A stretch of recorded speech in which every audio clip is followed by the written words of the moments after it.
नमस्ते, कैसे हैं आप सब लोग। और आज अपनी क्लास में आपका बहुत बहुत स्वागत है। स्पीडी बुक का आज एक हम बहुत बेहतर टॉपिक लेकर आए हैं। जब भी आप स्पीडी बुक उठाओगे और आप लगाओगे, आपको सारे के सारे प्रश्न वहां से मिलेंगे। ये वो प्रश्न है जो स्पीडी में, अगर हम बात करते हैं, लाइन फॉरवर्ड में दिए गए हैं, जिनको हमने प्रश्नों में कन्वर्ट कर दिया है और आपको हम माइंड ट्रिक के तौर पर याद करवाते हैं। अच्छा, कुछ प्रश्नों की माइंड ट्रिक नहीं बनती है, यानी कि अगर हम बात करें सभी को अगर हम ट्रिक से याद करेंगे तो फिर सब दिमाग में खचड़ा हो जाएगा। इसलिए कुछ चीज़ों को समझना भी जरूरी है। और जैसा कि मैंने आपको बताया कि आप अगर 3 बार रिवीजन कर लेते हैं, चाहे ट्रिक वाली वीडियो हो चाहे बिना ट्रिक की वीडियो, मेरी अगर आप 3 बार रिवीजन कर लेते हैं, पहली बार नॉर्मल, फिर 1.5s की स्पीड पे 2 बार, तो आप याद रखना मेरे भाई, मुश्किल से आपका 15 से 20 मिनट जाएगा और आपको याद हो जाएगा। चलिए, अगर आपको स्पीडी है, आप उठा के आराम से एक एक प्रश्न को मिला सकते हैं। पहला प्रश्न है, भारत के किस राज्य में सर्वाधिक रामसर साइट स्थित हैं? तो आप कहोगे, अगर पूछा जाए सबसे ज्यादा रामसर साइट, तो सबसे ज्यादा आप बताओगे भैया जी कहां पर हैं, तो आप कहोगे यह जो है तमिलनाडु में है। कहां पर हैं? तमिलनाडु में है। संख्या कितनी है? आप कहोगे 20 है। सेकेंड नंबर पर कौन आता है? आप कहेंगे उत्तर प्रदेश है। कौन सा आता है? अब आपको ट्रिक बताएंगे। सेकेंड नंबर पर कौन सा आता है? आप कहेंगे उत्तर प्रदेश है। संख्या यहाँ पर 11 है। वर्तमान में रामसर साइट कितनी है? आप कहोगे वर्तमान में है 98। कितनी है? 98। और 98 नंबर की कौन सी है? आप कहोगे छारी डांड। कहाँ की है? गुजरात की है। ठीक है, याद रख लेना, 98 नंबर की है छारी डांड। और कहाँ की है ये? आप कहेंगे भैया यह गुजरात की है। ठीक है, याद रखना। अगर पूछे सबसे ज्यादा, आप कहोगे तमिलनाडु में। तो ट्रिक को कैसे याद रखते हैं अपन लोग? तो याद रखना भाई कि सबसे ज्यादा लोग राम से मिलने चाहता है, राम से मिलना चाहते हैं, तो मिल से तमिल हो जाएगा। क्या हो जाएगा? मिल से तमिल। ये राइमिंग आप मैच कर लोगे, आपको आराम से भैया याद हो जाएगा। ठीक है, चलिए आगे बात करते हैं। भारत का सबसे बड़ा आर्द्रभूमि स्थल यानी लार्जेस्ट वेटलैंड साइट कौन सा है? सबसे बड़ा अगर स्थल की बात करो तो आप कहोगे भैया सुंदरवन। कहां पर है? आप कहोगे वेस्ट बंगाल में है। कहां पर है? वेस्ट बंगाल में है। याद रखना, 4320 वर्ग किलोमीटर में फैला है। एक बार ये क्वेश्चन भी पूछा गया था। 4320 वर्ग किलोमीटर में फैला है। कौन सा है? सुंदरबन है। भारत का अगर दूसरा बड़ा की बात करें तो दूसरा बड़ा आप कहोगे वेम्बनाड झील है। कौन सा है? आप कहोगे वेम्बनाड झील, है ना। अच्छा, वेम्बनाड झील कहां पर पड़ती है? एक बार सभी प्यारे साथी बताएंगे भाई। तो आप कहोगे भैया ये केरल में है। कहां पर है? केरल में है। ठीक है, याद रख लीजिएगा। अब सबसे जो बड़ा होता है, लोग नहीं कहते बड़े सुंदर लग रहे हो, क्या बोलते हैं कि बड़े सुंदर। तो राम भगवान सबसे बड़े हैं और सुंदर लगते हैं, तो सुंदर से सुंदरवन को आप याद कर लेना। अगला है, भारत का सबसे छोटा आर्द्रभूमि स्थल कौन सा है? आप कहोगे भैया रेणुका वेटलैंड है। कौन सा है? आप कहोगे रेणुका वेटलैंड है। कहां पर स्थित है? हिमाचल प्रदेश के सिरमौर जिले में है। कहां पर है? आप कहोगे हिमाचल प्रदेश के जो जिला है उसका नाम क्या है? आप कहोगे सिरमौर जिला में। कहां पर? सिरमौर में। अगला है, पटना पक्षी अभ्यारण्य किस राज्य में स्थित है? इंपॉर्टेंट है, सब लोग बिहार लगा देते हैं, बिहार नहीं होगा। पटना पक्षी अभ्यारण्य कहां पर? आप कहोगे भैया जी उत्तर प्रदेश में होगा। कहां पर होगा? उत्तर प्रदेश में होगा। उत्तर प्रदेश के एटा जिले में। याद रखना, यूपी का जो एटा जिला है, और कौन से नंबर का है? आप पटना वाला, तो आप कहोगे 97वां रामसर साइट है। ठीक है, चलिए अगला है, भारत का पहला कृत्रिम आर्द्रभूमि स्थल कृत्रिम कौन सा है? आप कहोगे कोपरा, तवा, हरिके या फिर गोकुल। आप कहोगे हरिके बैराज है। कौन सा है? आप कहेंगे भैया जी हरिके बैराज है। याद रख लेना, 1990 में यह रामसर स्थल बना हुआ था। कब बना हुआ था? आप याद रख लेना, कभी पूछ सकता है। ठीक है, और याद रखना, मुझे ये बताइए आप लोग कमेंट में, किन 2 नदियों का संगम है हरिके पे। अगला बात करते हैं, कह रहा है 58वां रामसर स्थल छारी डांड वेटलैंड किस जिले में स्थित है? बताइए। कच्छ जिले गुजरात में, अहमदाबाद गुजरात में, जामनगर गुजरात में, या फिर जैसलमेर गुजरात में? बताइए भाई, एक बार सभी लोग भाई बताएंगे। आप लोग फटाफट से इस प्रश्न का क्या करेंगे, एक बार आंसर करेंगे। हाँ चलिए, तो आप क्या कहोगे? कच्छ जिले गुजरात में है। ठीक है, चलिए अगला है, गोगाबील झील बिहार के किस जिले में स्थित है? जो गोगाबील झील है वह बिहार के किस जिले में स्थित है? पश्चिम चंपारण में, बक्सर में, कटिहार में या फिर जमुई में? बताइए। गोगाबिल जो झील है, तो आपको सबको पता है ना कि गोगाबिल है कहां पर? आप कहोगे बिहार में है, तो बिहार के किस जिले में? आप कहोगे कटिहार जिले में स्थित है। किसमें है? कटिहार जिले में स्थित है। अगला है अंक समुद्र पंछी संरक्षण रिजर्व किस राज्य में है? कभी कभार कुछ के जिले भी पूछ लेता है, कुछ के राज्य पूछ लेता है, तो आपको दोनों याद रखने, जिनके इंपॉर्टेंट जिले हैं इंपॉर्टेंट वो भी याद रखने हैं, जिनके राज्य हैं वो भी आपको याद रखने हैं। ठीक है। अब कह रहा है अंक समुद्र पक्षी अभयारण्य किस रिजर्व किस राज्य में स्थित है? बताइए। तो आप कहोगे भैया जी तमिलनाडु में है, कर्नाटक में है, उत्तर प्रदेश में है या फिर केरल में स्थित है? तो आप कहोगे भैया कोई नहीं कहता है कि अंक चाहिए समुद्र को, इस प्रकार से याद रख लेना। आप कहोगे भैया कहां पर? सॉरी, कर्नाटक में। कहां पर? आप कहेंगे भैया जी कर्नाटक में स्थित है। चलिए अगला है मध्य प्रदेश का यशवंत सागर किस जिले के पास स्थित है? अब आप कहोगे एमपी तो हमें याद है ना, एमपी में है, ठीक है, याद रखना, लेकिन किस जिले में स्थित है? तो आप कहोगे भैया ये इंदौर जिले में स्थित है। कहां पर स्थित है? आप कहोगे इंदौर जिले में स्थित है। इंदौर एमपी, इंदौर एमपी में प्यारे भैया जी है स्थित है।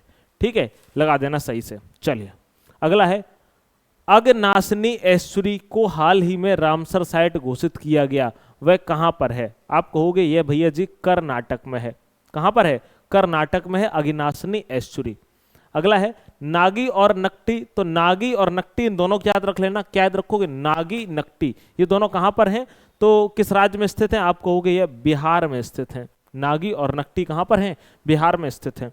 अगला है लॉन्गवुड सोलर रिजर्व, है ना, यह कहां पर स्थित है? आप कहोगे याद कैसे रखते हैं इसको? लॉन्गवुड, ठीक है, पूछा जाता है तो यानी लॉन्ग की लकड़ी, लॉन्गवुड माने लॉन्ग की लकड़ी मिली कि नहीं मिली, ऐसे नहीं बोल देते हैं कि लॉन्ग की लकड़ी मिली कि नहीं मिली, लॉन्ग मिली कि नहीं मिली, मिली से मिल आप कहोगे भैया जी तमिल। क्या हो जाएगा? आप कहोगे तमिल। ठीक है, चलिए अगला है राजस्थान के अलवर जिले में स्थित रामसर झील का नाम क्या है? जो राजस्थान के अलवर जिले में स्थित है, आप बताइए नाम क्या है?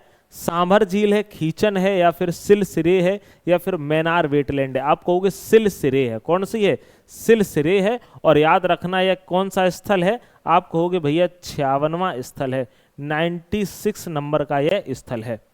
अगला है खेचो पलरी वेटलैंड, कौन सा? आप कहोगे भैया जी खेचो पलरी वेटलैंड भारत के किस राज्य में स्थित है? बताइए। खेचो पलरी, तो आप कहोगे भैया इसको याद कैसे रखोगे? आप कहोगे खींचो, क्या है? खींचो, खींचो पलरी, पल्ला खींच रहा है, कोई नहीं कैसा याद रख लेना, पल्ला खींच रहा है। क्या खींच रहा है? पल्ला खींच रहा है। तो पल्ला किसी का खींचना नहीं चाहिए, तो लोग नहीं कहते हैं। बिल्कुल सीख लो, ये सारी अच्छी चीजें सीख लो, गलत चीजें मत सीखो, पल्ला अल्लाह मत खींचो, सीखने से सिक्कम। ठीक है। अगला है ठाणे क्रिक रामसर साइट किस राज्य में है? इसको कैसे याद रखोगे? आप कहोगे ठाणे पड़ता कहां पर है? ठाणे, जो ठाणे है वह कहां पड़ता है? आप कहोगे भैया महाराष्ट्र में पड़ता है। कहां पड़ता है? महाराष्ट्र में। तो ठाणे क्रिक कहां पर हुआ? आप कहेंगे भैया जी महाराष्ट्र में, यह आराम से हो जाएगा। चलिए नेक्स्ट है उधवा झील पक्षी अभ्यारण्य कहां स्थित है? तो उधवा की कैसे याद रखोगे? आप कहोगे भैया उधवा, बिहारी भाषा में नहीं कहते हैं कि उदिया देंगे तुमको, ठीक है, तुम्हारे खंड खंड कर देंगे।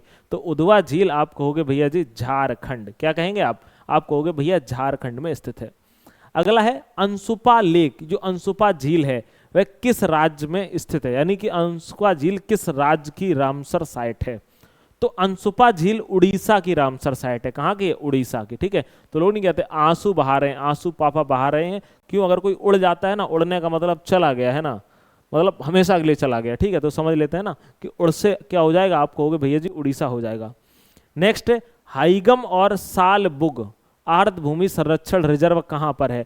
हाइगम और सालबुग, इनको कैसे याद रखोगे? आप कहोगे हाई माने ऊंचा, है ना, ऐसे याद रखना, हाई माने ऊंचा, साल माने साल के वृक्ष। आप कहोगे कहां पर? आप कहोगे जम्मू कश्मीर में। ऊंचा भी है, साल के वृक्ष भी है, कहां पर? जम्मू कश्मीर में। लद्दाख में इतना है नहीं क्योंकि वहां पर इतना ज्यादा वनस्पति नहीं होती है। हिमाचल प्रदेश में इतना नहीं है, जम्मू कश्मीर में ज्यादा है। चलिए नेक्स्ट है छत्तीसगढ़ का कोपरा जलाशय। छत्तीसगढ़ का कोपरा जलाशय किस जिले में है? आप याद रखना यह बिलासपुर जिले में है। किसमें? बिलासपुर जिले में है। ठीक है, याद रखना। नेक्स्ट है राजस्थान के किस राज्य को प्रवासी पक्षी कुरंजा के लिए रामसर साइट के रूप में शामिल किया गया है? तो याद रखना किस स्थल को, इसका नाम है खींचन वेटलैंड। किसको है? खींचन। लेटेस्ट प्रश्न है और इसी लैंग्वेज में बिल्कुल आपको देखने को मिलेंगे आपके एग्जाम में, ठीक है, निश्चिंत रहिए भाई। अगला है काजू बेली, है ना, काजू बेली पक्षी अभ्यारण्य किस राज्य में स्थित है? बताइए भैया, काजू बेली बोलेंगे एक बार तो आप कहोगे भैया जी जो काजू बेली है वह कहाँ पर स्थित है? आप कहोगे तमिलनाडु में स्थित है। कहाँ पर स्थित है? आप कहोगे भैया जी तमिलनाडु में स्थित है।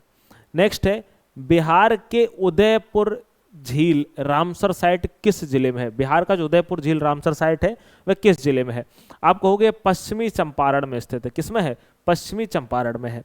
अगला है मंगाडी केरे, क्या है भाई? मंगाडी केरे संरक्षण रिजर्व कहाँ स्थित है? मंगाडी केरे, है ना, तो आप कहोगे मंगाडी केरे कहाँ पर है? कर्नाटक में है। कहाँ पर है? कर्नाटक में। तो मंगाडी, गाड़ी मंगा रही ना, बहुत नाटक कर रही है, ठीक है, नहीं बोलते गाड़ी मंगा रही, बहुत नाटक कर रही है, मतलब क्या है? कर्नाटक। क्या हो जाएगा भैया जी? कर्नाटक हो जाएगा। नेक्स्ट है सुचिंदरम थेरूर आर्द्र भूमि कॉम्प्लेक्स, ठीक है, किस राज्य का हिस्सा है? बताइए। तो आप कहोगे तमिलनाडु राज्य का हिस्सा है। किसका है? आप कहेंगे तमिलनाडु का हिस्सा है, ठीक है, याद रख लेना, बी वाला इसका बिल्कुल सही हो जाएगा। अगला बात करते हैं तवा जलाशय किस राज्य में स्थित है? तवा जलाशय की बात करी जाए तो आप कहोगे एमपी में स्थित है। कहां पर स्थित है? आप कहोगे भैया जी यह एमपी में स्थित है। कौन सा है? तवा जलाशय। और जिला अगर आपसे कभी पूछे तो याद रखना जो जिला है उसका नाम क्या है? होशंगाबाद, जो वर्तमान नाम है नर्मदापुरम। क्या नाम है? नर्मदापुरम। अगला है चित्रागुड़ी पक्षी अभ्यारण्य पूछे तो आप बता देना कहां पर है? तमिलनाडु में है, ठीक है। अगर पूछे नंद नारायण पक्षी अभ्यारण्य तमिलनाडु के किस जिले में है? बताइए भाई, नंद नारायण पक्षी अभ्यारण्य, हाँ ओके, बताइए। तो आप कहोगे तिरुपुर जिले में है। किसमें है? तिरुपुर जिले में है। किसमें? तिरुपुर जिले में है। अगला है करेवेटी पक्षी अभ्यारण्य किस राज्य में है? यह भी तमिलनाडु में है। कहां पर है? यह भी भैया जी तमिलनाडु में स्थित है।